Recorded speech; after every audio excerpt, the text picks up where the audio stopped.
بسم الله الرحمن الرحيم.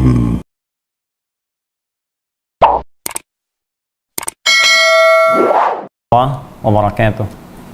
Alhamdulillahi rabbil alamin. Wassalatu wassalamu ala rasulillahil karim wa ala alihi wa sahbihi ajma'ina wa ba'du. Saudara-saudariku, berjumpa kembali dalam pertemuan kita untuk melanjutkan kajian tafsir kita, menggali keterangan-keterangan, pedoman-pedoman kehidupan kita yang difirmankan oleh Allah Subhanahu wa taala dalam Al-Qur'anul Karim. Sebelumnya saya mengajak pada diri saya dan kita semua, mari kita tingkatkan takwa kita kepada Allah Subhanahu wa taala seperti Allah berpesan dalam Al-Qur'an di surah Ali Imran itu ayat 102, ya ayyuhalladzina amanu taqullaha haqqa tuqatih wa la tamutunna illa wa antum muslimun. Hai seluruh orang yang beriman, tanpa kecuali tingkatkan takwamu kepada Allah dengan sungguh-sungguh, dengan serius, dengan cara yang benar, dan jangan sampai engkau wafat kecuali dalam keadaan sebagai muslim yang baik. Semoga Allah menjadikan kita pribadi takwa, semoga Allah menyehatkan kita semua, dan khususnya di malam Jumat yang semoga Allah berkahi ini, Allah berkenan mengangkat wabah virus COVID-19 Corona yang sama-sama sekarang tengah kita hadapi. Semoga sebelum Ramadan seluruhnya diangkat, dan semoga sekali lagi kita diberikan kenikmatan untuk menunaikan ibadah Ramadan di tahun ini lebih daripada sebelumnya, insyaallah. Saudara-saudariku, di pertemuan yang lalu kita telah bahas di makna firman Allah Subhanahu wa taala surah Al-Baqarah di pembuka ayat yang ketiga, alladzina yu'minuna bil ghaib wa yuqimuna as-salah wa mimma razaqnahum yunfiqun. Kita telah selesai di pembahasan kalimat yuqimuna as-salah pada bab pendahuluan. Sebelumnya saya ingin ingatkan bahwa rangkaian ayat-ayat sebelumnya memberikan gambaran kepada kita bahwa Al-Quran adalah kitab yang difirmankan oleh Allah, seluruh isinya berupa petunjuk untuk kehidupan kita, pedoman yang memudahkan segala langkah kita, pedoman menuju kebahagiaan dan kesuksesan, pedoman yang memberikan petunjuk ketenangan hidup bagi kita, pedoman yang bisa mengubah perilaku kita menjadi lebih baik, pedoman segala kemuliaan. Dan ini hanya akan Allah berikan ya bagi orang-orang yang mau bertakwa kepada Allah Subhanahu wa taala. Yang diantara ciri takwa itu, pertama, dia mesti yakin tanpa ragu pada setiap apa yang Allah sampaikan di dalam Al-Quran ini, walaupun sifatnya belum ia ketahui atau belum ia dapatkan informasinya, atau bahkan belum ia pahami isinya. Maka ini bagian syarat yang pertama. Orang-orang yang yakin tanpa ragu akan kandungan Al-Quran, maka dijamin oleh Allah Subhanahu wa ta'ala akan diberikan ketenangan pada jiwanya, diberikan rasa aman dalam kehidupan dunianya, dan dijamin dari kegelisahan akhirat saat suasana begitu menegangkan di yaumul hisab. Kemudian kita lanjutkan di pertemuan yang lalu bahwa jika orang-orang menginginkan menjadi takwa setelah dia yakin akan seluruh isi kandungan Al-Quran, maka keyakinan itu mesti ia buktikan dengan memperbanyak amal saleh. Karena itulah kalimat iman dalam Al-Quran itu seringkali disandingkan dengan amal saleh. Jadi jika Anda menginginkan untuk menguatkan kembali imannya, maka rumusnya dalam Al-Quran, kuatkan, latih kekuatan iman itu dengan banyak menunaikan amal saleh. Ya, karena itulah Nabi bahkan pernah memberikan satu petunjuk yang kemudian disampaikan oleh Al-Imam Al-Bukhari dalam kitab sahihnya, dalam pembahasan Kitabul Iman, berisi setidaknya 57 hadis di dalamnya yang menuntun kita bagaimana meningkatkan iman kita, ya, dan memberikan solusi pada orang yang sering bertanya, kenapa iman saya sering naik atau kadang-kadang juga turun. Maka dari sekian banyak hadis yang disampaikan di situ, ada satu kunci dari kalimat Nabi sallallahu alaihi wasallam, al-imanu yazidu wa yantaqis, yazidu bit ta'ah wa yantaqis bil ma'siyah. Iman itu kadang-kadang naik, kadang-kadang turun. Tapi rumusnya kata Nabi, jika Anda ingin terus naikkan, maka latih ia dengan mengerjakan ketaatan. Wujud ketaatan itu bentuknya amal saleh. Karena itu seringkali dalam Al-Quran ketika disebutkan kalimat iman, baik bentuknya menggunakan kata kerja, fi'il, madhi'kah atau mudhari'kah, atau bentuknya menggunakan kata benda, isim, ya, isim fa'il misalnya, maka itu seringkali disandingkan dengan amal soleh setelahnya. Ya, saya pernah contohkan pertemuan lalu, wal 'asr innal insana lafi khusr illal ladzina amanu iman. Kata kerja bentuknya fi'il madhi, past tense, disandingkan dengan amal soleh, wa amilus salihat. Baik, ya ayyuhalladzina amanu iman, kutiba alaikumus syiyam, amal solehnya puasa. Ya ayyuhalladzina amanu iman, amal solehnya aufu bil uqud, la yaskhar qaumin qaum, la yaghtab ba'dukum ba'da. Baik, demikian pula ada yang sangat menarik yang belum kita bahas di pertemuan yang lalu, ya, maka pengertian terbaliknya. Nah, karena kalau kita uraikan di pertemuan yang lalu, setiap iman itu ya pasti bersanding dengan amal soleh. Ini rumusnya. Iman ya akan bersanding dengan amal soleh. Ya, amal soleh.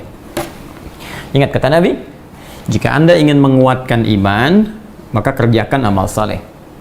Tapi iman ini bisa menurun dengan mengerjakan amal salah. Ya, yazidu wa yantaqis. Yazidu bit ta'ah, iman akan naik dengan mengerjakan ketaatan, bentuk taat itu amal soleh. Wa yantaqis, dan ia akan turun, lemah iman itu, ya, bil maksiyah. Yazidu bit ta'ah wa yantaqis bil maksiyah, dengan mengerjakan maksiat. Maksiat itu ini ya bentuknya amal salah. Amal salah. Nah, jadi ini padanannya, lawannya. Jadi kalau orang banyak berbuat amal salah, lisan salah bertutur. Baik, maka karena lisannya sering berbuat salah, maka lisan itu sulit mengerjakan yang soleh. Karena itu pengertian paling mudahnya begini cara memahaminya. Orang-orang yang sering berkata salah, berkata-kata kotor, berkata dusta, sering mencela, maka untuk berkata yang soleh itu tidak mudah untuk dilakukan. Silahkan cek, orang-orang yang berkomunikasinya selalu menggunakan kata-kata yang kotor, itu berkata yang baik itu seperti asing. Ya, demikian sebaliknya, orang-orang yang sering berkata baik, soleh, kalimat-kalimatnya lembut, kalimat-kalimatnya pilihan kosakatanya baik, itu untuk mengucapkan yang kotor, itu sulit dilakukan. Itu gambarannya. Karena itu ketika iman seringkali dilatih dengan ketaatan, wujudnya amal soleh, ya, maka ini akan berpotensi, satu, menguatkan iman, yang kedua, yang kita bahas di pertemuan lalu, akan berdampak kepada perubahan perilaku. Ya, karena semakin iman dilatih dengan amal soleh, maka sinyal imannya semakin kuat, sinyalnya.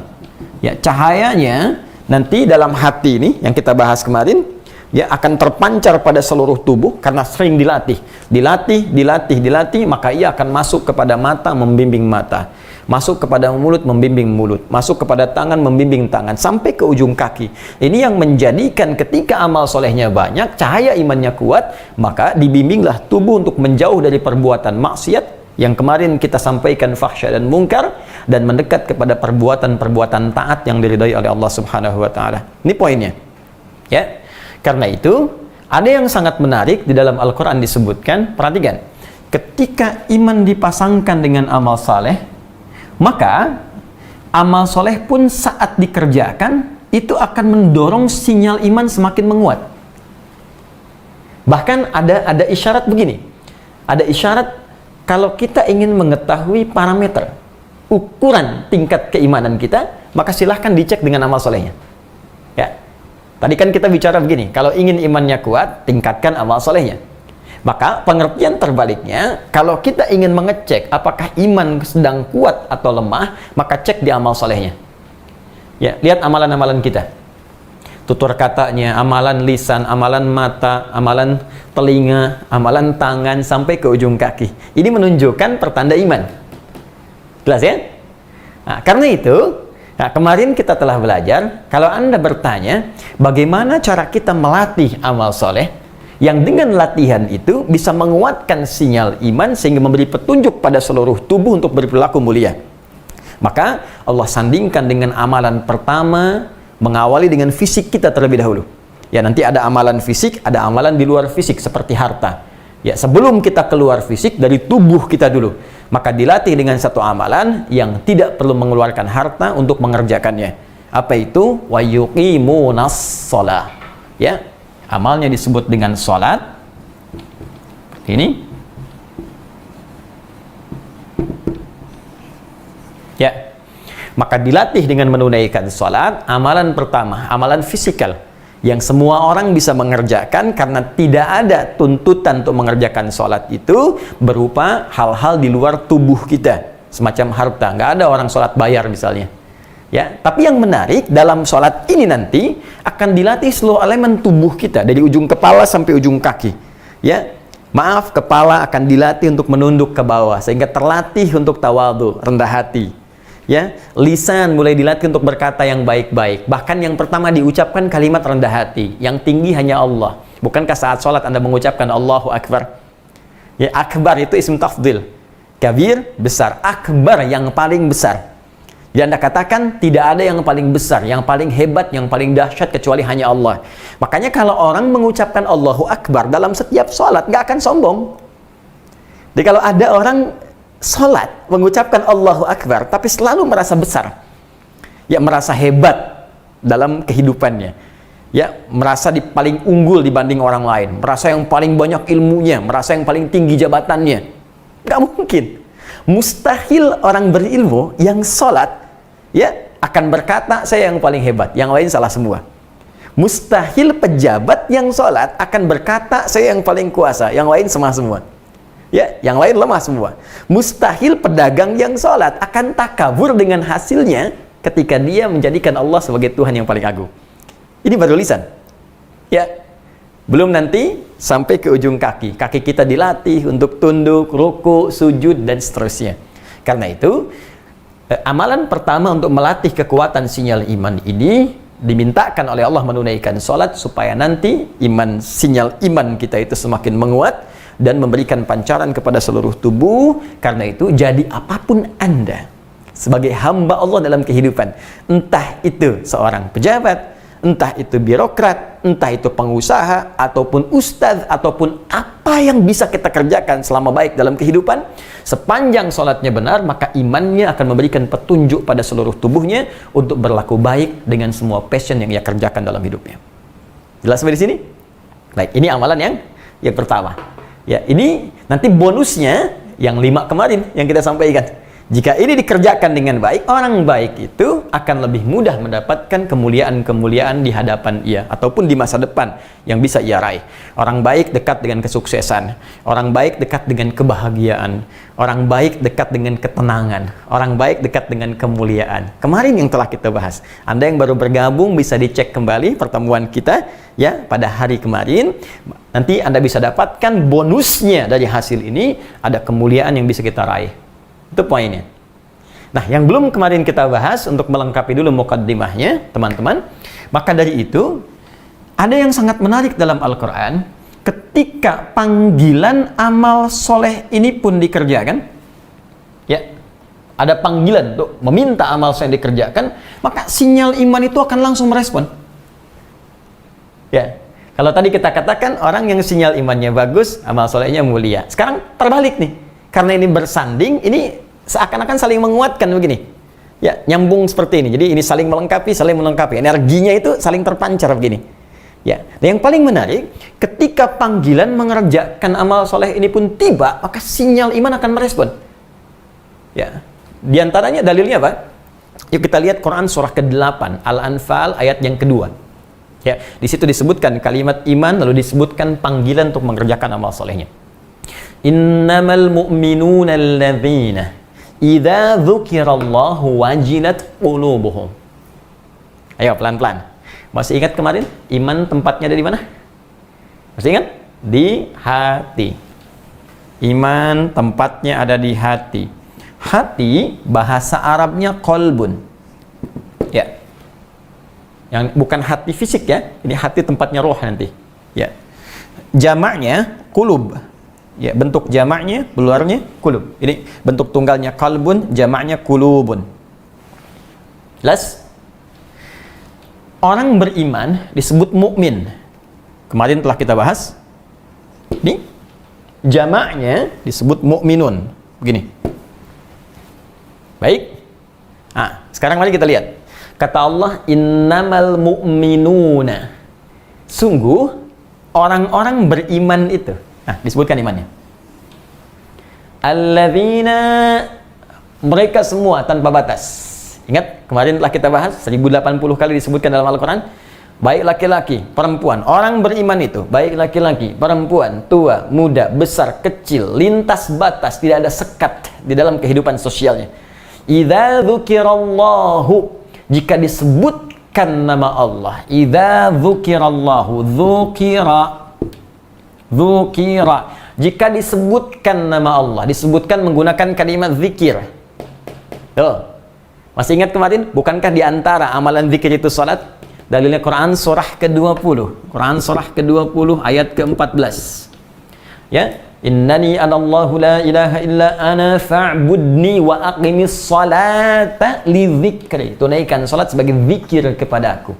Maka orang-orang beriman itu kata Allah, kalau disebutkan zikir, kalimat menggunakan zikir, dipanggil untuk zikir, idza dzukirallahu, dipanggil nama Allah, disebutkan nama Allah, ya, wajilat qulubuhum, ada getaran, sinyal mulai naik dari jiwanya. Saya tanya pada Anda, kata Allah disebutkan nama Allah, saya tanya pada Anda, bukankah setiap hari disebutkan nama Allah? Allah, Allah, Allah, Allah, Allah. Coba, masih ingat? Bukankah setiap hari kita dipanggil dengan disebutkan nama Allah lewat suara azan itu? Bukankah itu panggilan? Bukankah kalimat azan pertamanya disebutkan nama Allah? Allah, Allahu Akbar, Allahu Akbar, Allah. Dan berapa kali disebutkan? 5 kali dalam sehari. Ya, subuh, zuhur, asar, maghrib, isya. Dahsyatnya, sehari dibagi 5 waktu. Setiap pergantian waktu disebutkan terus nama Allah. Subuh selesai, muncul zuhur, siang. Disebutkan lagi nama Allah. Siang selesai, muncul sore, asar. Disebutkan lagi. Ya, dalam salat asar. Sore selesai, masa muncul maghrib, pembuka malam. Disebutkan lagi. Selesai maghrib, muncul malamnya, gelap. Disebutkan lagi kalimat Allahnya. Setiap waktu berganti disebutkan nama Allah. Dan kata Allah, orang beriman itu kalau disebutkan dipanggil untuk sholat, jangankan sholatnya, baru dipanggil sholatnya saja sudah ada sinyal dari imannya, ada rambatan di jiwanya. Makanya ada sebagian ulama mengatakan, kalau Anda ingin mengecek iman kita masih ada dalam jiwa, pancarannya kuat atau tidak, coba dengar panggilan azan untuk menunaikan sholat. Di situ ada ukuran yang paling indah tentang kualitas keimanan kita. Nih, mohon maaf ya, kalau yang paling standar nih, ya, di standarnya iman. Ya, jadi ini yang paling standar.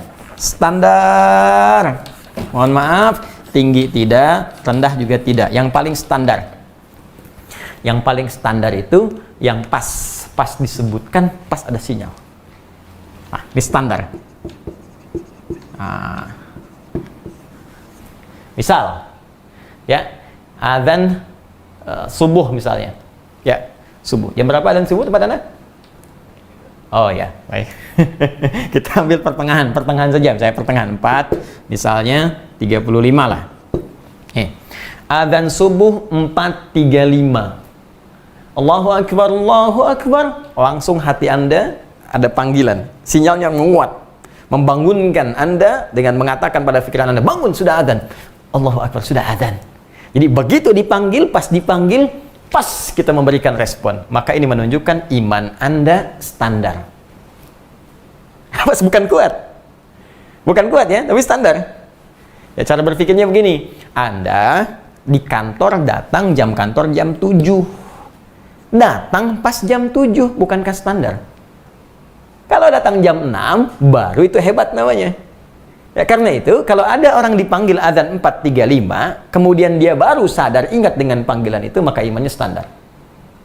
Tapi kalau Anda dipanggil subuh 4.35, dari jam 4 sudah kepikiran sholat. Bahkan sebelum dipanggil sudah siap-siap. Belum waktunya subuh tiba, jam 4 sudah bangun. Ada yang jam 3 sudah bangun, ada yang siap-siap dulu, warming up dengan tahajud dulu, ada yang zikir dulu. Kata Allah itu ada ahli surga yang sedang berjalan-jalan di muka bumi. Ya, ilustrasinya demikian, sedang beraktivitas di bumi. Siapa mereka? Orang yang bangun di pertengahan malam, terus dia sholat tahajud. Habis itu sebelum subuh, dia sibuk istighfar. Wabil asharihum yastaghfirun. Itu ada di Quran surah 51 ayat 15 sampai dengan ayat 18. Ya. Masya Allah, sibuk istighfar, nungguin subuh, padahal subuh belum. Dipanggil, tapi sudah bangun sebelum waktunya. Ini menunjukkan iman Anda sedang kuat. Ya. Baik. Hati-hati. Yang jangan sampai terjadi adalah bagian yang ketiga. Ya, sudah dipanggil, tapi masih belum sadar. Jam subuh panggilan 4.35, baru sadar 5.34. Nah, ini pun belum ingat sholat. Masih ingat yang lain misalnya. Maka hati-hati kalau sudah azan, Allahu Akbar, Allahu Akbar.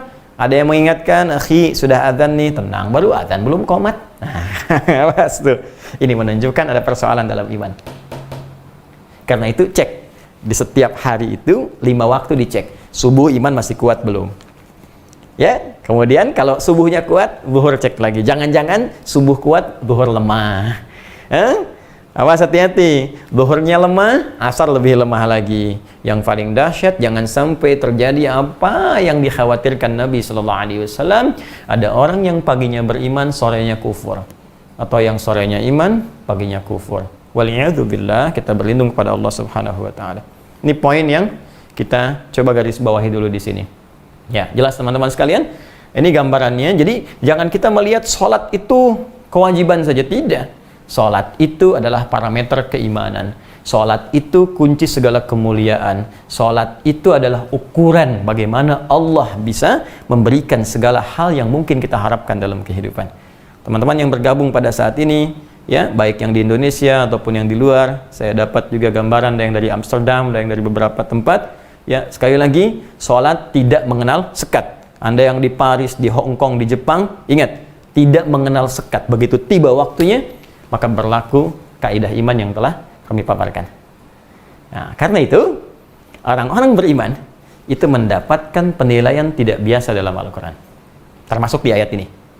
Ya, mari kita lihat. Sebelumnya, Anda tarik nafas dulu, kurang lebih 10 detik. Dan biarkan di 10 detik itu saya coba menghapus ini, supaya kita bisa menikmati apa yang coba kita uraikan. Bismillah. Hitungan belum dimulai. Oke, kita mulai. 1, ya. 2, 3, 4, 5, 6, 7, 8, 9, 10. Saya mohon izin untuk berbagi. Ya, saya tidak bermaksud mengajari, saya mohon maaf. Saya hanya ingin berbagi saja. Saya mohon izin untuk berbagi satu cabang ilmu, ya, dalam gramatikal bahasa Arab, turunan di ilmu nahwu, namanya ilmu i'rab.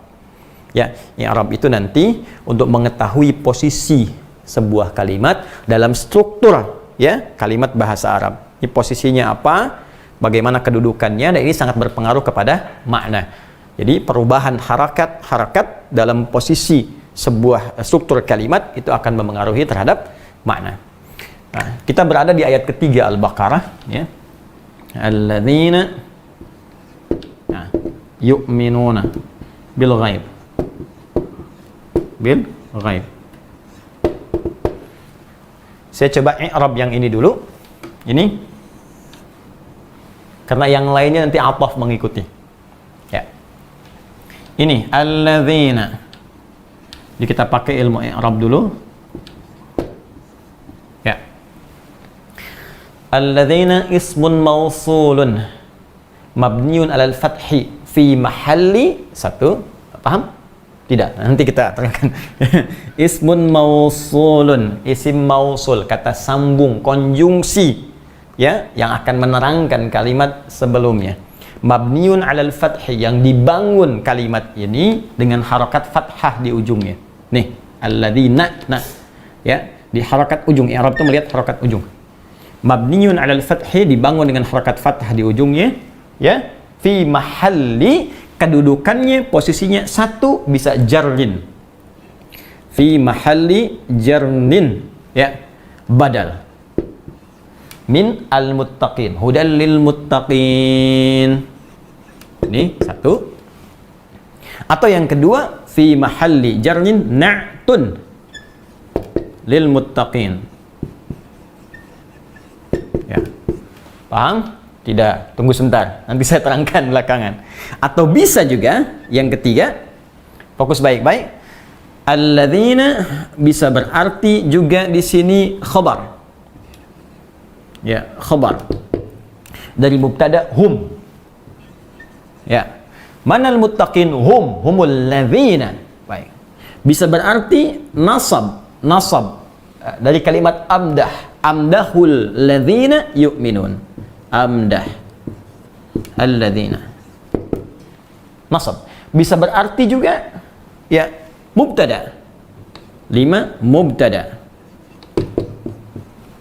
Mana khabarnya? Ayat kelima. Ulaika ala hudam min rabbihim wa ulaika humul muflihun. Ulaika. Nah, ini kalau teman-teman belajar ilmu nahwu nanti ada yang Arab. Satu kata ini saja itu punya 5 turunan posisi. Kalau kita dalami cabang ilmunya, dapat 5 posisi ini. Ya, satu, fi mahalli jarnin badal. Posisinya jar. Jar itu dia bisa berharakat kasrah dari sebelumnya. Ikut. Ya, muttaqin kasrah, ikut kasrah lagi. Ya, tapi bukan kasrah yang dilihat. Ini posisinya badal. Badal itu artinya pengganti dari yang sebelumnya. Keterangan yang menggantikan sebelumnya. Kalau kita terangkan maksud badal ini adalah maksud kalimat sebelumnya. Siapa muttaqin itu? Hudal lil muttaqin. Al-Quran akan memberikan segala kemuliaan petunjuknya kepada orang takwa. Siapa orang takwa itu? Alladzina. Ini dia maksudnya. Badal. Ya. Yang dimaksud muttaqin itu, ganti kalimat tadi, keterangan muttaqin itu ya ini. Jadi kalau Anda ingin menjadi muttaqin, ini keterangannya. Jadi apa yang saya bahas kemarin 1,5 jam, itu saya baru nerangkan satu posisi ini. Bisa yang kedua, na'tun, sifat. Sifat. Ya, sifat orang takwa itu, ya ini. Sifatnya sering meningkatkan imannya kepada Allah. Sifatnya rajin sholat. Sifatnya rajin beramal. Jadi kalau Anda ingin melihat orang takwa, lihat yang banyak amalnya. Kalau Anda pengen lihat orang takwa, lihat yang kuat imannya. Lihat yang baik akhlaknya. Ini, sifat. Na'tun.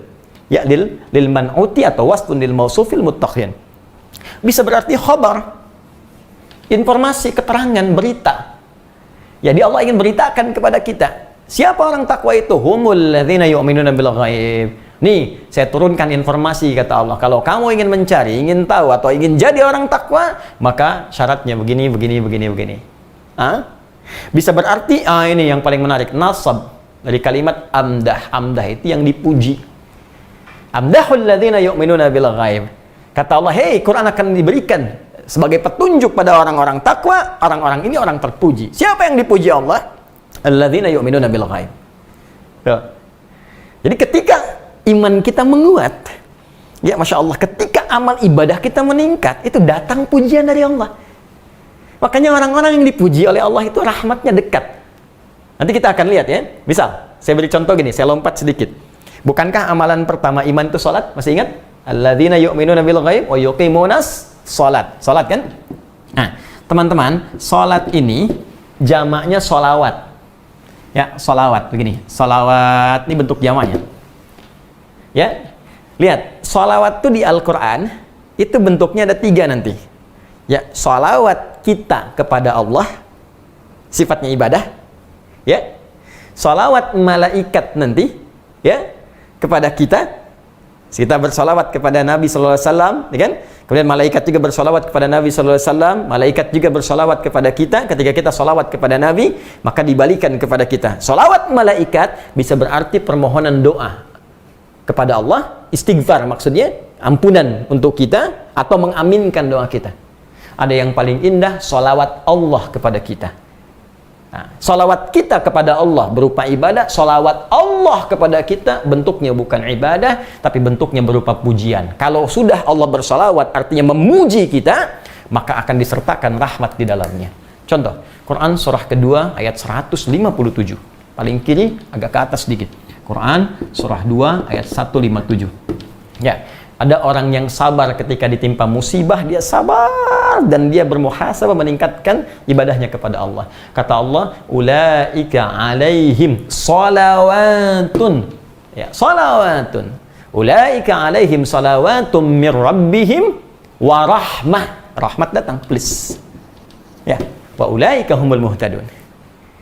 Ya, mereka itulah orang-orang diberi solawat oleh Allah. Ingat, mesti belajar, awas. Kalau nggak paham tentang bahasa Arab, nggak ngerti bahasa Quran, jangan komentar.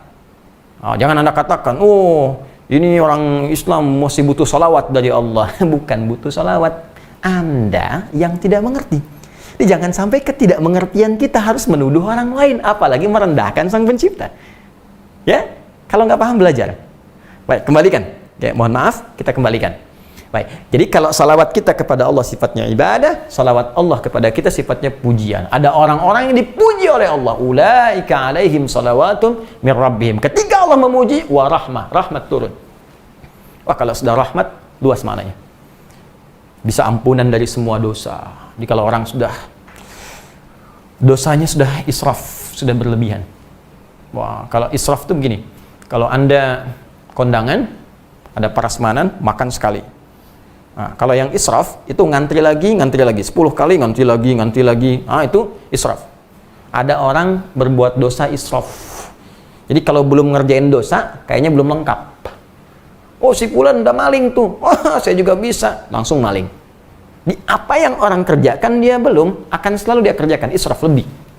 Bahkan pada orang seperti itu pun, kalau sudah mendapatkan rahmat Allah, maka menghunjam hidayah dalam dirinya, terampuni dosa-dosanya, dan berpeluang sangat dekat dengan Allah Subhanahu wa Ta'ala. Karena itulah ketika Allah ingin mengampuni dosa orang israf, yang disampaikan bukan kalimat ghafir seperti Quran surah Mu'min ayat ketiga itu, bukan ghafar seperti Nuh ayat 10 itu, bukan ghafur, tapi kalimatnya rahmah dengan sifat rahimnya. Quran surah 39 ayat 53. Qul ya ibadiyalladzina asrafu ala anfusihim. Katakan Muhammad SAW pada hamba-hambaku yang israf dalam dosanya. La taqnatu min rahmatillah. Ya, rahmat. Rahmat bersanding dengan kemudahan rizki. Rahmat bersanding dengan ketenangan jiwa. Rahmat bersanding dengan ampunan. Rahmat bersanding dengan kebahagiaan. Jadi kalau orang sudah dipuji oleh Allah, maka terkumpul rahmat dalam dirinya. Siapa di antara mereka? Amdah. Nih, alladzina yu'minun. Ya, orang-orang yang suka meningkatkan imannya kepada Allah, gemar berlatih amal soleh, maka dapat pujian dia. Karena itu orang yang betul solehnya, beramalnya benar, rahmat Allah melekat dalam dirinya. Tenang aja. Gak ada beda antara suka dan duka. Suka dia bersyukur, duka dia bersabar. Semuanya ibadah. Ya? Masya Allah. Dan indah. Saya kan pernah sampaikan kepada Anda kisah suami istri yang menikah itu. Istrinya begitu cantik, luar biasa. Suaminya biasa-biasa saja. Ya? Tapi keadaan di rumah tangganya indah gitu kan. Satu kali istrinya dandan, ya, Masya Allah, cantik, rapi, luar biasa. Terus suami kemudian tiba-tiba melihat, wajah tak berpaling, mata tak berkedip. Istri bertanya, Zauji ma bika, sayang, kenapa kamu? Ya, kata suaminya, wallahi, demi Allah, saya bersyukur Allah menjadikan engkau sebagai pasangan saya dengan segala pesona yang kau miliki. Masya Allah. Apa jawab istrinya? Alhamdulillah Zauji, ya kunna fil jannah. Alhamdulillah sayang, kita semua insya Allah akan ada di surga. Suami bingung, kok bisa begitu? Kata istrinya, kamu bersyukur dianugerahi Allah dengan pesona yang Allah titipkan kepadaku, aku bersabar dengan keadaan yang Allah titipkan darimu untukku. Tapi tidak ribut, nggak ada perang dunia ketiga, nggak ada lempar piring, yang terjadi malah ya satu kenikmatan sinergi yang sangat luar biasa. Itu kalau Allah sudah memberikan rahmat dalam kehidupan, apalagi di rumah tangga, dan Anda butuh itu. Bukankah samara salah satunya rahmat? Ya, sakinah, mawaddah, dan rahmat. Nih, Anda. Maka kalau ingin dipuji Allah, kuatkan iman. Kalau ingin disebut punya sifat orang takwa, kuatkan iman.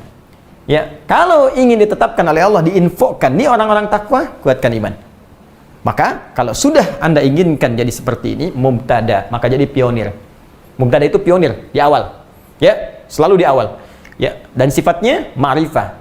Ya, nggak boleh nakirah, nggak boleh umum, mesti khusus. Kecuali ada sesuatu yang menuntut mesti nakirah.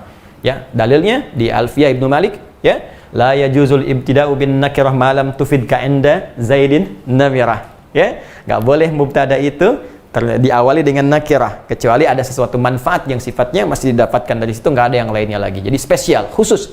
Maka maksudnya jadilah orang spesial, jadi pionir. Kalau disampaikan sekarang, cepat lakukan sekarang, cepat tingkatkan iman. Itu maksudnya. Nah, ini baru satu kalimat yang kita i'rab, belum yang ini, belum yang lainnya. Jadi satu-satu. Nah, sekarang kalau kita ingin mulai, bagaimana caranya? Wa yuqimunas shalah, tunaikan sholat. Kemarin kita berhenti di pembahasan apakah setiap orang sholat mendapatkan kemuliaan yang dimaksudkan? Belum tentu, kecuali seperti sholat yang diinginkan oleh Al-Quran dan dicontohkan oleh Rasulullah SAW. Bagaimana caranya? Itu yang coba kita akan bahas di pertemuan kali ini. Ya, jadi saya cukupkan dulu pembahasan kali ini, muqaddimahnya. Jadi kita belum muqaddimah nih.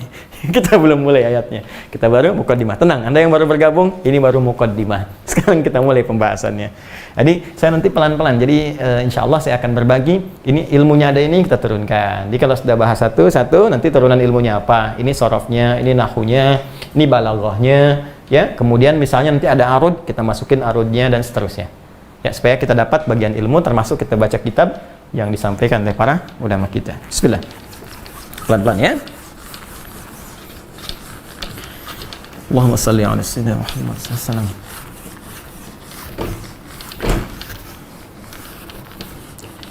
Baik, mari kita sambungkan.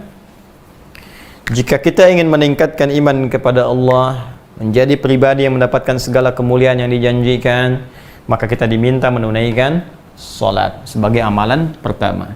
Allah berfirman, wa yuqimunas shalah.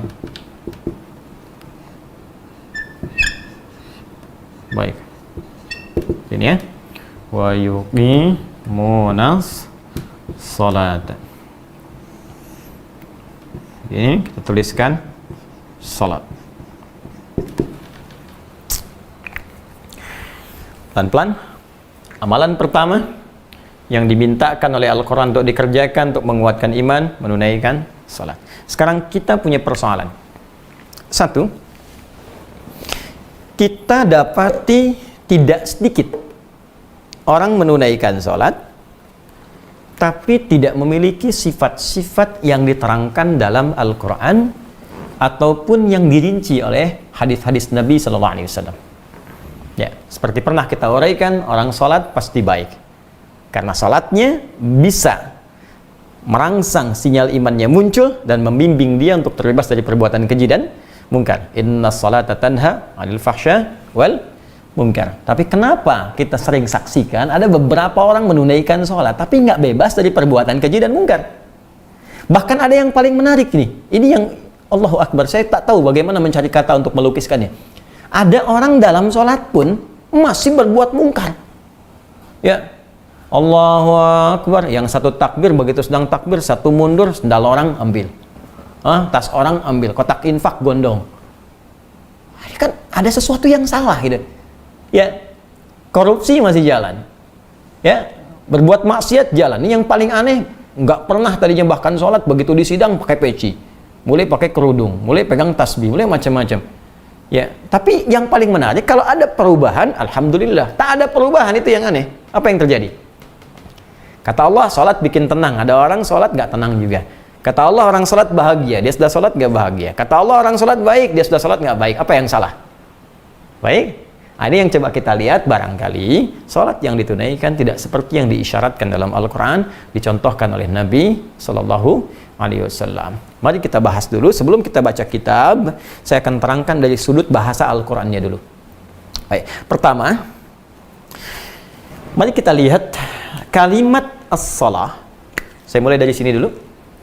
Ya, ini ada dua kata, dua kalimat. Kita turunkan waw, kita satukan ke sini. Jadi ini satu, ini dua. Saya mulai dari sini dulu. kalimat as-salah itu oleh Allah Subhanahu wa taala difirmankan dengan menggunakan alif lam ini.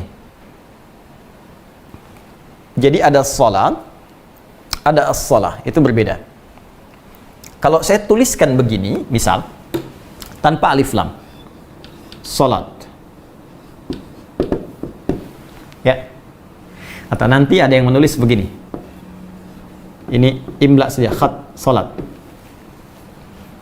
baik, tanpa alif lam. Alif lamnya tidak ada, ini alif lamnya tidak ada. Bila tidak menggunakan alif lam, itu dalam istilah ilmu nahwu disebut nakirah namanya. Ya, nakirah. Nakirah. Ya, fokus belajar ya. Belajar, awas, awas, awas. Saya ingin Anda paham. Anda tak hafal istilah pun tak masalah, yang penting paham. Ya, kalau ingin cepat paham, jangan banyak main TikTok. Ya, tinggalkan yang nggak penting dulu. Ini sedang kita fokus, sedang ada masalah, tetap aja yang nggak penting dikerjain. Ya, dah simpan dulu yang kayak gitu. Ya, mohon maaf ya, tapi harus saya ingatkan supaya kita bisa fokus. Baik, lihat sini. Kalau tanpa alif lam, ini disebut nakirah. Bermakna sesuatu yang umum, general, umum. Kalau sudah umum, dia punya sifat khas. Sifat khasnya yaitu bebas, terbuka. Bebas. Pengajian umum, pengajian bebas, terbuka, siapa saja bisa datang. Toilet umum, toilet bebas, siapa aja bisa masuk situ. Anda di rumah dituliskan toilet umum, ya siapa aja masuk ke rumah Anda. Ya, tapi kan toilet umum tempatnya di terminal, tempatnya mungkin di mall, tempatnya tempat terbuka. Dia punya sifat bebas. Jelas? Kalau menggunakan alif lam, maka alif lam ini memiliki beberapa fungsi. Ada di antara fungsinya istighraq. Ya, istighraq. Istighraq. Ini. Menunjuk sesuatu yang luas, cakupan, dalam hal cakupan, ya, luas, holistik sifatnya, menyeluruh. Ya, contoh alif lam dalam kalimat alhamdulillahi rabbil alamin, surah Al-Fatihah, alhamdulillah, alhamdulillah. Maka fungsi istighraq ini diartikan dengan segala, semua, segala, semua, tercakup semuanya. Segala itu kan semua, nggak satu pun nggak dicakup. Semua benda yang ada di ruangan ini kumpulkan, maka semua tanpa kecuali. Segala yang ada di alam ini milik Allah, maka semua tanpa kecuali. Kalau kita gabungkan ke sini, cara menerjemahkannya, alnya istighraq diartikan segala semua. Alhamdulillah, semua pujian, segala pujian lillah, cuma punya Allah. Jadi kalau semua sudah kita katakan punya Allah, kita sebutkan 17 kali dalam sehari. Mesti 17 kali, awas. Orang mengucap ini mesti 17 kali. Kalau 16 kali, berarti sholat subuh Anda cuma 1 rakaat. Kita ucapkan 17 kali, alhamdulillah, semua punya Allah, semua pujian punya Allah. Kalau Anda katakan semua pujian karena Allah, semua pujian punya Allah, lantas kenapa Anda masih ingin dipuji? Dan kenapa Anda mesti mengambil bagian dari pujian itu? Ini yang dimaksud istighraq namanya. Jelas? Semua. Kita simpan dulu. 2, ini yang paling populer. Ada alif lam yang berfungsi ma'rifah, ta'rif. Alif lam at-ta'rif, atau disebut ma'rifah. Ma'rifah itu lawan dari nakirah langsung. Jadi kalau nakirah maknanya umum, maka ma'rifah maknanya khusus. Kalau ini punya sifat bebas, kalau ini punya sifat terikat. Ya, ada ketentuannya, ada aturannya, tidak bisa bebas. Kalau sudah paham tentang ini, karena tanpa ini jadi nakirah lawannya khusus, ya, atau ma'rifat, maka alif lam yang masuk pada kata sholat itu lebih tepat dipahami dengan alif lam ta'rif atau ma'rifah. Kalaupun menggunakan istighraq bisa, semua sholat itu sifatnya mesti khusus. Jadi kalau nggak ada alif lamnya, ya, nih misal perintah sholat dalam Al-Quran yang bermakna ibadah, ya, bukan bermakna umum berupa doa saja, bukan. tapi bermakna ibadah, dibuka dengan takbir, ditutup dengan salam, tidak menggunakan alif lam misalnya atau sifat yang nakirah, maka ini artinya bebas, silahkan. Ya, kalau di luar Al-Quran ada kalimat begini misalnya, wa yuqimuna sholah, tidak ada alif lamnya, maka Anda silahkan tunaikan sholat dengan bebas, mau cepat silahkan, lambat silahkan, ya, khusyuk silahkan, tidak silahkan, itu tanpa alif lam. Tapi sepanjang ada alif lamnya, ini menunjukkan sholat yang diperintahkan bukan sholat biasa, sholat yang diikat dengan aturan tertentu, sholat yang punya ketentuan yang telah ditetapkan. Anda melanggar ketentuannya, bisa tidak diterima sholatnya. Anda keluar dari ketentuannya, bisa tidak sah sholatnya. Kalau sudah tak sah sholatnya, maka mustahil bisa meraih apa yang dijanjikan sebelum-sebelumnya. Karena itu, saking pentingnya alif lam ini, pernah terjadi aplikasi alif lam yang dicontohkan oleh Nabi, bahkan langsung di masa Nabi SAW. Kisah ini terdapat dalam kitab Al-Bukhari, Sahih Al-Bukhari dan Muslim. Ya, misal di Sahih Muslim nomor hadis 397. Ya. Kalau nomornya berbeda, karena mungkin cetakan buku Anda dengan saya bisa berbeda, maka cari rawinya, sahabat Abu Hurairah. Abu Hurairah. Ya. Abu Hurairah kan banyak hadisnya. Cari kisah tentang Khalad bin Rafi' Az-Zurayqi. Khalad bin Rafi' Az-Zurayqi.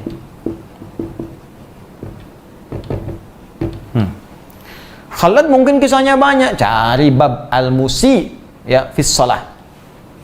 Al-Musi fis shalah. Ya. Ustaz, maksudnya Musi di Palembang? Oh, bukan, itu Sungai Musi, ya. Kalau belum paham, cari hadis tentang orang yang sholatnya buruk. Musi itu orang yang sholatnya jelek, yang nggak bagus. Ya, Anda klik ini aja, insya Allah sekarang kan udah banyak, ya, udah bisa dicari di internet, ya, googling, searching dan sebagainya, Anda akan ketemu. Ya, An Abi Hurairah radhiyallahu taala anhu, kan? Hadis riwayat sahabat Abu Hurairah, semoga Allah meridhai kepada beliau. Anna Nabiy sallallahu alaihi wasallam dakhala al-masjid, bahwa Nabi sallallahu alaihi wasallam masuk ke Masjid An-Nabawi, fadakhala rajulun, maka ada seorang lelaki pun ikut masuk. Ya, lelaki itu yaitu Khalad bin Rafi' Az-Zurayqi. Jadi kalau di hadis tidak disebutkan siapa orangnya, ini menunjukkan peristiwa itu, mohon izin, ya, itu dibuat umum untuk menunjukkan sebuah gambaran. Kalau ada sesuatu yang kurang baik, biasanya dibuat umum. Kalau baik, biasanya disebutkan orangnya untuk mengambil keberkahan dari orang itu dan pahala terus mengalir kepadanya sebagai contoh ia kepada kita semua. Ya, kemudian Nabi masuk, orang ini ikut masuk, lalu orang ini sholat. Ya, salat.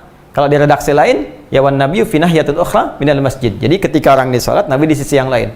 Ketika dia selesai, falamma sallama thumma atan nabiyya sallallahu alaihi wasallam. Dia mendatangi Nabi sallallahu alaihi wasallam. Ya, faqala, maka dia berkata, assalamu alayka ya Rasulullah. Assalamu alayka ya Rasulullah. Ya, faqala lahu an-nabiy sallallahu alaihi wasallam, maka dijawab oleh Nabi sallallahu alaihi wasallam, wa alaikassalam wa rahmatullah, irji' salli fa innaka lam tusalli. Bima makna? Kata Nabi, engkau balik lagi sholat karena engkau belum sholat. Padahal sudah selesai sholatnya, sudah salam, datang, sudah sholat lagi. Begitu selesai, datang lagi, mengucapkan salam lagi, dijawab seperti yang semula tadi. Seperti yang semula. Kata Nabi, waalaikumsalam warahmatullah, irji' salli fa innaka lam tusalli. Kamu sholat lagi. Sampai 3 kali dia. Begitu yang ketiga, dia baru sadar, ini pasti sholat saya terlampau bebas. Saya belum tahu nih aturannya, belum mengerti, ada yang nggak benar dalam salat saya.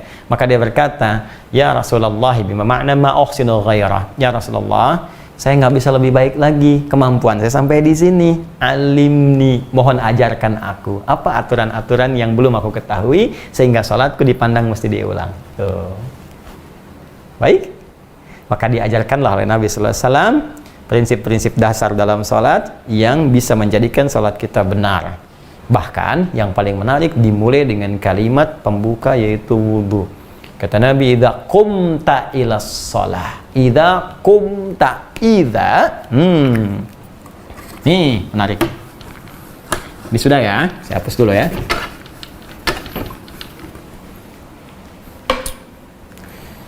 Ketika orang ini berkata, alimni ya Rasulullah, tolong ajarkan aku. Kata Nabi, idza qumta, idza qumta.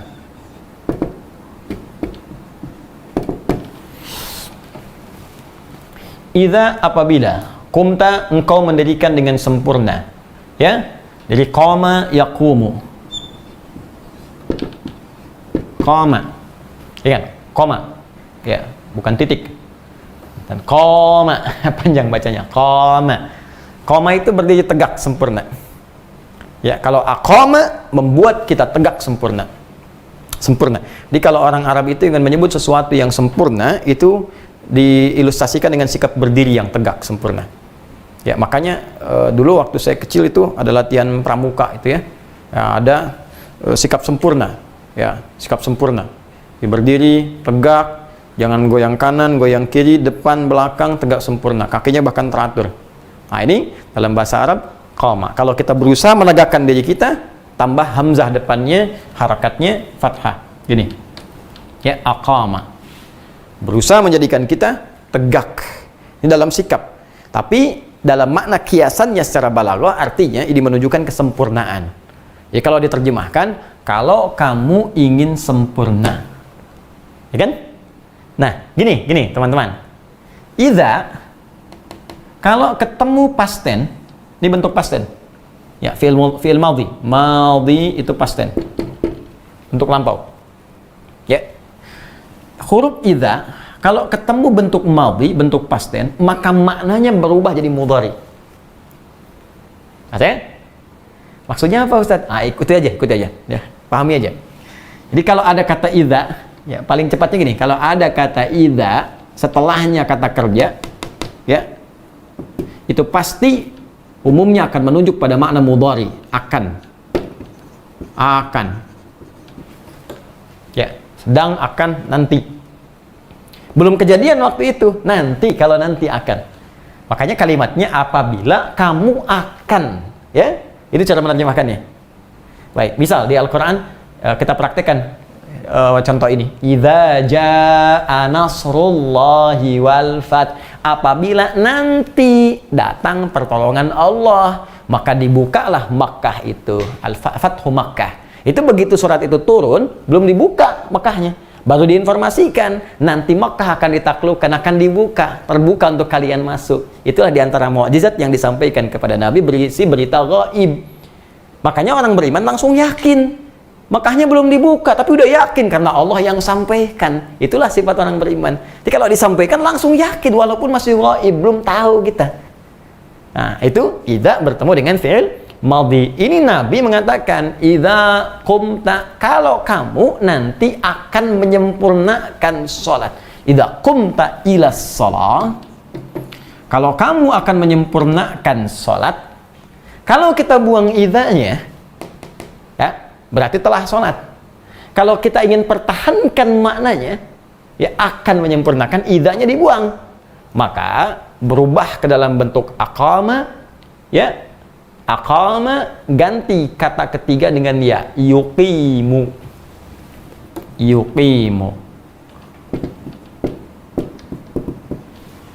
Plus kalau cuman satu orang, yuqimu, dia akan menyempurnakan. Tapi pertanyaan saya, mohon maaf sekali, yang akan menyempurnakan sholat cuman satu orang atau semua yang sholat? Pasti semua yang sholat. Makanya rumus dalam asbabun nuzul atau asbabul wurud, kalau ada satu kejadian orangnya nggak langsung disebutkan umum sifatnya, rajulun atau menggunakan inisial, ini artinya kejadian itu akan terjadi lagi di masa depan dengan tokoh-tokoh yang berbeda. Karena itu Khalad nggak disebutkan kalimat hadisnya rajulun, ya, tapi dicari sampai ketemu orangnya ini. Kalimat hadisnya rajulun artinya yang mungkin pernah keliru, bukan Khalad saja, orang nanti pun akan banyak yang salah sholatnya. Mesti belajar dulu. Barangkali di antara yang banyak itu, mohon maaf, saya, Anda, atau kita termasuk di dalamnya. Baik ya? Karena itu kembalikan ke sini. Idza qumta, kalau idzanya dibuang, maka berubah ke sini jadi aqama bentuk mudhari yuqimu. Karena banyak tambah di ujungnya. Rumus kemarin kita ambil. Yuqimun. Maka bentuknya jamak. Mereka mencoba menyempurnakan. Perhatikan sini. Kembalikan ke Al-Baqarah ayat 3. Orang-orang yang ingin mencas imannya itu bukan sekedar sholat. Bisa Allah mengatakan, alladzina yu'minuna bil ghaibi wa yusallun. Bisa. Tapi kenapa kemudian dibuka dengan kalimat yuqimun? Dan mereka mencoba menyempurnakan. Salat mereka, alif lamnya muncul sesuai aturan ma'rifah yang tadi. Ini cara menerjemahkannya, wa yuqimunas shalah, dan mereka orang-orang yang menguatkan iman itu, orang-orang yang ingin jadi takwa itu, mereka berusaha menyempurnakan salatnya sesuai aturannya. Pakai. Gitu cara menyempurnakannya. Tahu menerjemahkan sesuai dengan konteksnya. Sekarang bertanya, bagaimana cara menyempurnakannya? Cek di hadis ini. Ini pelajarannya. Kata Nabi, idza qumta ila shalah, jika kamu ingin coba menyempurnakan salat, pertama asbighul wudu. Betulkan wudunya, sempurnakan wudu, maka belajar wudu dengan benar. Ini mohon maaf karena ini pelajaran tafsir, bukan pelajaran fikih, jadi saya belum bisa masuk kepada bab fikih. Nanti kalau terlampau lebar kita, ini kajiannya nggak akan pernah selesai. Ya, akan lebih baik kalau kita nanti pisahkan. Insya Allah kita pisahkan. Sebetulnya Anda bisa ikuti di YouTube, ya, Adi Hidayat Official. Ini saya sarankan sekali lagi, akan lebih baik Anda menggunakan yang official. Ya, karena nanti ada yang suka ngambil potongan-potongan terus ditampilkan, kadang-kadang watermarknya juga dihilangkan dan sebagainya. Jadi terambil sepotong-sepotong dan saya tidak bertanggung jawab. Jadi kalau yang ini saya bisa lihat kadang-kadang ada teman-teman memantau di komentar, ada pertanyaan, saya bisa lihat. Nanti kita jawab, ada yang langsung kita telepon, permintaan kadang langsung kita sampaikan. Ya, tidak harus kita publikasikan juga untuk menjaga niat kita, ya, supaya tetap dalam koridor ridha Allah Subhanahu wa taala, sesuai usaha kita. Ya, kembali ke sini. Teman-teman nanti bisa lihat di pelajaran kami misal yang di Masjid An-Nur Tanah Kusir itu membahas tentang sholat dari awal sampai dengan terakhir. Di kajian teman-teman musyawarah, ya, itu juga yang saat di-upload itu insya Allah ada bab tentang sholat. Jadi Anda sambil berjalan saja, ya. Nanti insya Allah kalau saya waktunya lebih luang, saya akan mulai coba berikan pelajaran spesifik khusus seperti ini tentang fikih sholat. Di poinnya, kalau ingin sempurna, sempurnakan wudhu. Jadi nanti teman-teman belajar fikih wudhu yang betul. Qurannya dibuka. Apa kata Qurannya? Quran surah ke-5 Al-Maidah, kan ayat ke-6. Itu ayatnya. Terus hadisnya apa? Turunkan tentang wudhu. Ya, pelajari baik-baik air yang digunakan, berapa yang pokok yang dibasuh, tambahannya bagaimana, sempurna seperti apa. Sempurnakan ini. Ya. Yang paling menarik, Nabi menyebutkan wudhu dulu sebelum sholatnya. Padahal orang itu sudah sholat, khalat tadi. Ada yang berkomentar begini, ketika wudhu disebutkan pertama kali sebelum sholatnya, ini menunjukkan boleh jadi salahnya bukan hanya di sholatnya, tapi sudah dimulai dari wudhunya. Dan ini menunjukkan orang yang keliru wudhunya, sudah kemungkinan besar akan berdampak pada salah sholatnya. Silakan aja cek. Orang wudhunya terlampau terburu-buru, takut. Kadang-kadang yang kepala harus dibasuh ini cuma rambut misalnya, ya kan? Itu pasti sholatnya juga berpengaruh.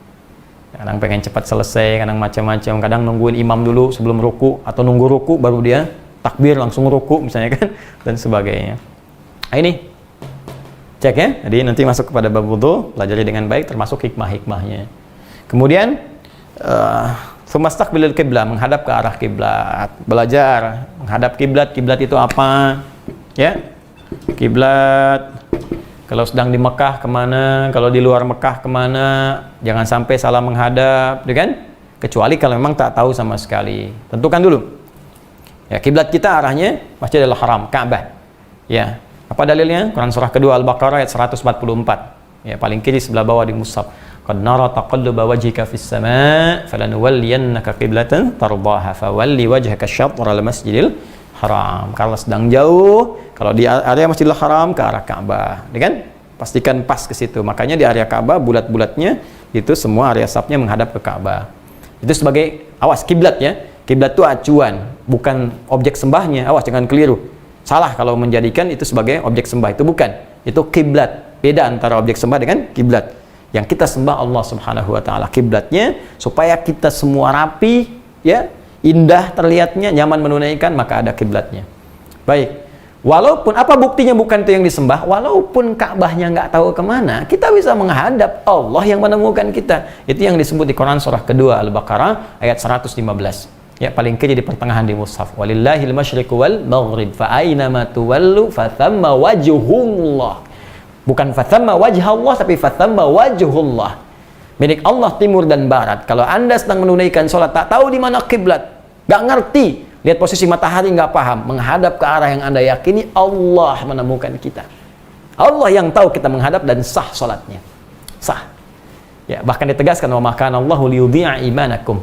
Kalaupun engkau salah kiblat karena keyakinanmu, tetap diterima karena imanmu yang yakin dengan menunaikan salatmu itu. Itu di Al-Baqarah ayat 143 itu. Nah, jadi teman-teman sekalian, ini sekaligus bantahan karena dulu ada pernah begini. Ada kelas ini aneh juga nih, ya. Saya punya adik kelas dulu, dia masuk dapat beasiswa kedokteran. Saya tak perlu sebutkan kampusnya, tapi sangat menarik. Masuk di kedokteran, tapi dapat pelajaran pluralisme. Ya, bukan pluralitas, beda antara pluralitas dengan pluralisme, tidak. Ya, kalau pluralitas, ya kita menghormati keyakinan orang lain. Jangan ganggu. Ingat, kita punya ketentuan yang indah. Lakum dinukum waliyadin. Kita hormati orang lain. Silahkan. Dalam konteks kehidupan bermasyarakat, hormati keyakinan orang. Jangan paksa. Bahkan saat memaksa berdosa. La ikraha fid din. Fadzakir innama anta mudzakir lasta alaihim bimusaitir. Jadi orang Islam itu udah khatam dengan toleransi. Nggak usah diajarin. Ya, karena sudah khatam dengan itu. Jadi kalau ada yang menyalahi, ya dosa dia. Jelas ya? Nah, tapi kalau mengatakan semua agama sama, menuju pada Tuhan yang sama, caranya beda-beda, nah, itu yang keliru. Ya, itu sudah agama baru itu. Saya katakan itu agama baru. Ya, karena semua yang berkeyakinan pasti yakin yang dia yakin itu yang paling benar. Wajar kalau orang Islam meyakini Allah Tuhan saya ini yang paling benar. Wajar, karena setiap yang yakin akan mengakui yang dia yakin itu yang paling benar. Makanya kita menghargai keyakinan orang, tinggal masing-masing bertanggung jawab kepada Allah Subhanahu wa Ta'ala saat dia berpulang. Apa yang dia dapatkan dalam janjinya? Ya, kita nggak perlu paksa orang. Cuma kalau orang bertanya tentang Islam, kita jelaskan tentang ketuhanan begini, ya, tentang ibadah begini. Kalau Anda menerima dengan hati yang bening, silahkan bisa bersyahadat. Ya, kembalikan kepada Anda. Tapi kalau Anda memilih pun tetap dalam keyakinan Anda, tetap bersaudara dalam kehidupan dunia, bisa tolong-menolong dalam kehidupan dunia, cuma masalah akhirat kita mempertanggungjawabkan masing-masing pribadi kita. Indah. Ya? Tapi kalau Anda campur adukan, itu yang keliru, itu sudah keyakinan baru. Itu orang aneh, paling aneh semuka bumi. Ya? Semua dianggap sama. Karena itu, mohon maaf kalau kita kembalikan ke sini, kisah saya tadi itu ada yang mengatakan begini. Ya, kalian orang Islam sama aja dengan yang lain, nyembahnya kan batu juga. Ka'bah kan batu, yang lain juga ada batu, yang lain benda juga. Nah, ini bayangkan anak-anak pesantren baru keluar masuk fakultas umum dijejaki yang demikian dengan logika-logika yang dipelesetkan. Nah, maka bagaimana cara menjawabnya? Kita katakan, jangan lupa Ka'bah itu bukan objek sembahan, itu kiblat. Orang itu mengatakan yang lain ini juga kiblat, kita berbeda. Sekalipun Ka'bahnya tak kita temukan, Ka'bahnya tidak tahu, Ka'bahnya bahkan tidak ada, tetap yang kita sembah hanya Allah Subhanahu wa Ta'ala. Walaupun Ka'bah tak diketahui arahnya atau bahkan tidak ada sama sekali, tapi Allah yang menemukan kita. Jadi kita tidak bergantung kepada Ka'bahnya, kita bergantung kepada Allahnya. Hanya ini menunjukkan bagaimana serasinya kita beribadah menghadap pada satu arah yang sama. Itu poinnya. Jelas? Ya, kalau ketemu orang liberal, jangan banyak pakai dalil, terlalu capek. Ya, balikan dengan logika yang sederhana. Saya pernah ditanya orang liberal, Ustaz, bukankah sholat itu mencegah perbuatan keji dan mungkar? Ya, saya bilang. Oh, kalau gitu saya nggak perlu sholat lagi ya. Wah, ini ada keangkuhan tuh. Ya, ekspresinya juga gitu. Berarti saya nggak perlu sholat lagi. Kenapa? Saya bilang. Karena saya sudah bisa mencegah perbuatan diri dari perbuatan keji dan mungkar. Jadi kalau saya sudah bisa membebaskan diri dari perbuatan keji dan mungkar, saya nggak perlu sholat lagi dong ya. Saya bilang, enteng saja kita bilang, Mas, meninggalkan sholat itu termasuk perbuatan mungkar. Sudah, saya tinggalkan. Artinya kalau Anda nggak sholat, Anda masih mengerjakan perbuatan mungkar. Selesai. Nah, kenapa nyambungnya sampai ke situ ya? Nah, ini kiblat. Oke. Kemudian setelah itu baru Nabi ajarkan dari mulai takbir sampai dengan salam. Ya, dipelajari dengan lengkap. Ya, poinnya kalau kita belajar tafsir, poin tafsirnya adalah jika Anda ingin menunaikan sholat, jangan sholat sembarangan. Tunaikan dengan sempurna. Caranya pelajari setiap aturan-aturannya. Itu poinnya. Ya. Nah, kalau mau lebih dalam lagi, lebih tinggi lagi, nanti ayat-ayatnya banyak. Bahkan di antara yang sempurna itu, salah satunya memahami setiap bacaan-bacaan sholat yang kita bacakan. Mohon maaf, jangan-jangan selama ini ada yang sholat tapi tidak mengerti apa yang dibaca dalam sholatnya. Bagaimana bisa khusyuk? Ruku nggak paham yang dibacakan, sujud nggak ngerti yang diungkapkan, bagaimana bisa khusyuk? Ya?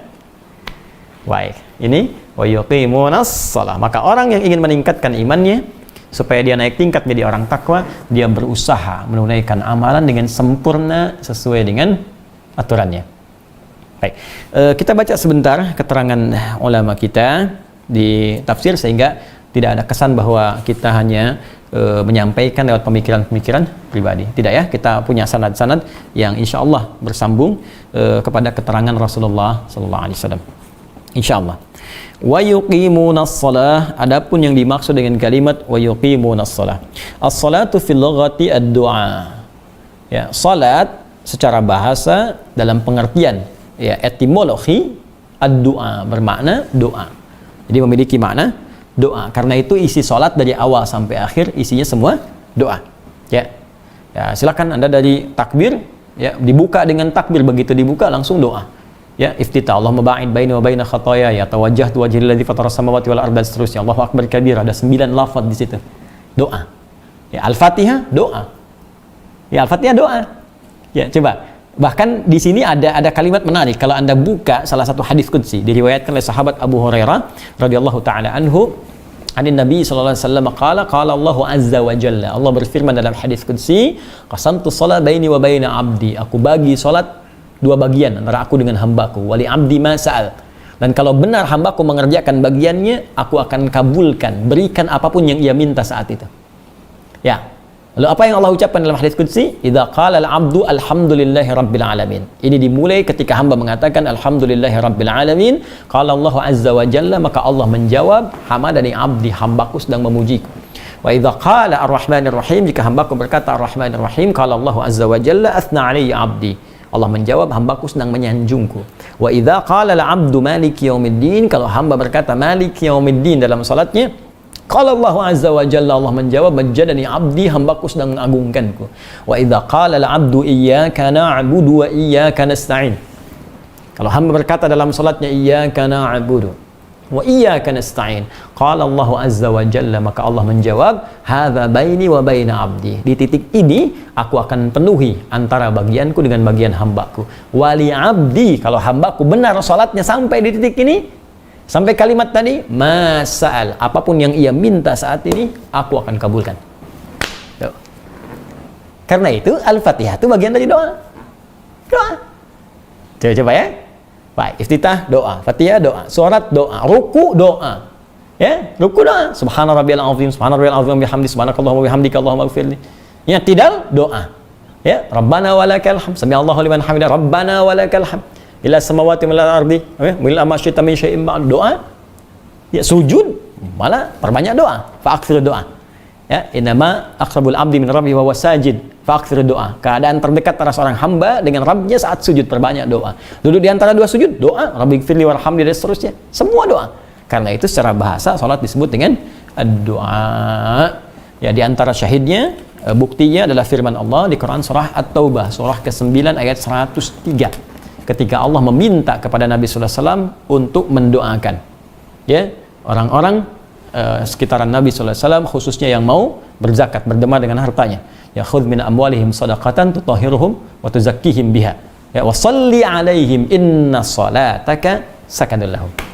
Ya, ambil dari harta-harta orang yang telah masuk kewajiban zakatnya itu, ambil zakat mereka untuk menyucikan jiwa mereka dan membersihkan keadaan diri mereka. Wa shalli alaihim, dan doakan mereka.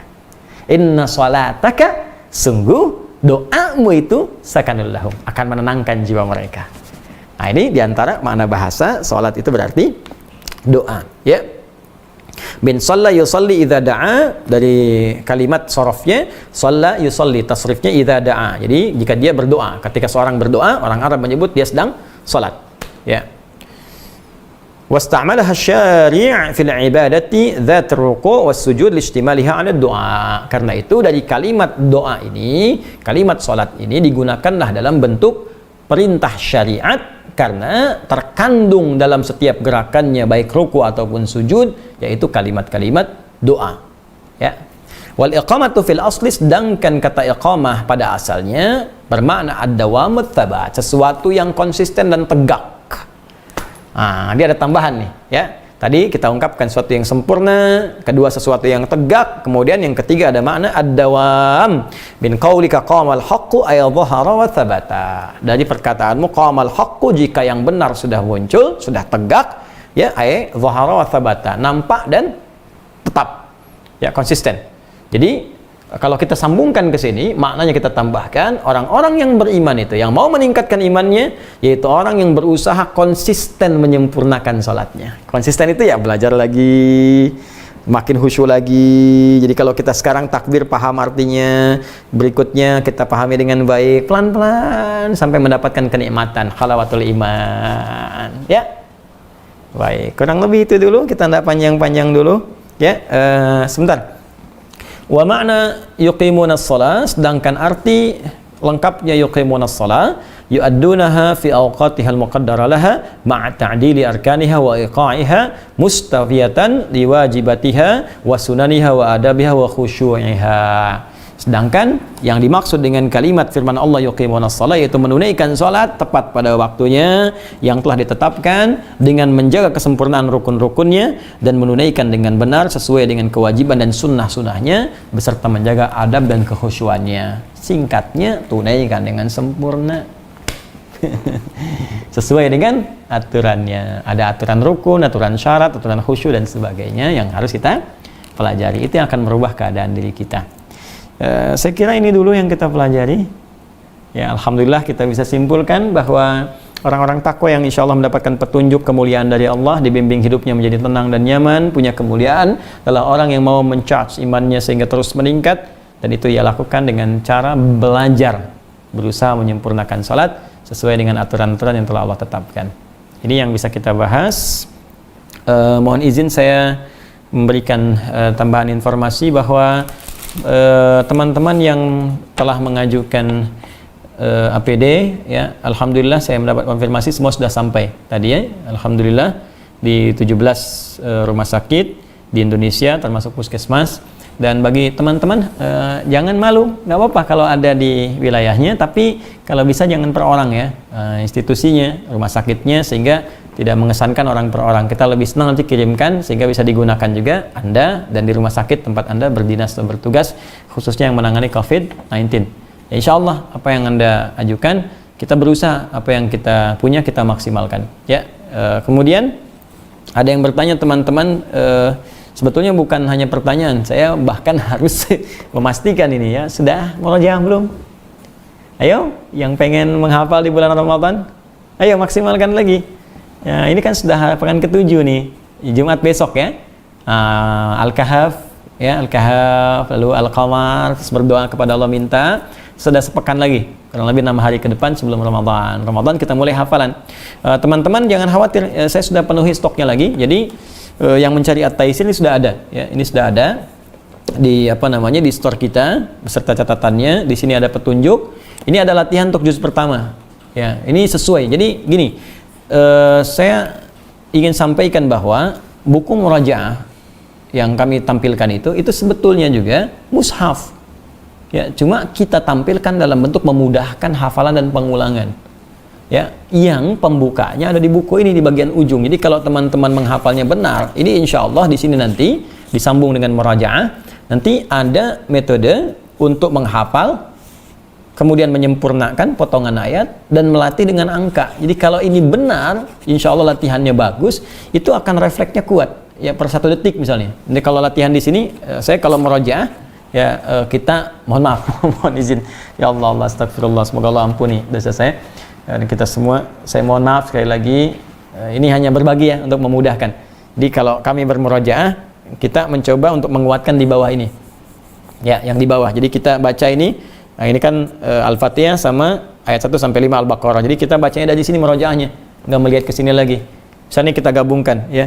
Sini. Bismillahirrahmanirrahim. Alhamdulillahirabbil alamin arrahmanir rahim maliki yaumiddin iyyaka na'budu wa iyyaka nasta'in 5 ihdinas siratal mustaqim 6 7 siratal ladzina an'amta 'alaihim ghairil maghdubi 'alaihim waladdallin. Misal, ya, terus Al-Fatihahnya ini 1 sampai 5 Al-Baqarah 1 sampai 5 yang pertamanya ini ya, kalau disebutkan 1 alif lam mim, 2 dzalikal kitabu la raiba fihi hudal lil muttaqin, 3 alladzina yu'minuna bil ghaibi wa yuqimunas salata wa mimma razaqnahum yunfiqun, 4 walladzina yu'minuna bima unzila ilaika wa ma unzila min qablik wa bil akhirati hum yuqinun, 5 ulaika ala hudan min rabbihim wa ulaika humul muflihun. Nanti ke bawahnya sudah acak. Misal nanti di sini, nah ini 3 alladzina yu'minuna bil ghaibi wa yuqimunas salata wa mimma razaqnahum yunfiqun, 5 ulaika ala hudan min rabbihim wa ulaika humul muflihun, 1 alif lam mim gitu. Jadi kalau Anda sudah lancar ini, sudah insya Allah mudah bagi kita untuk menghafal Al-Quran dan menghadirkannya dalam kecepatan 1 detik. Ya. 20 ya kadul barku yakhtafu absarahum 6 minal ladzina kafaru sawa'un 'alaihim anzartahum, 1 detik saja. Jadi kalau 2 detik sudah lama. Nah, detik.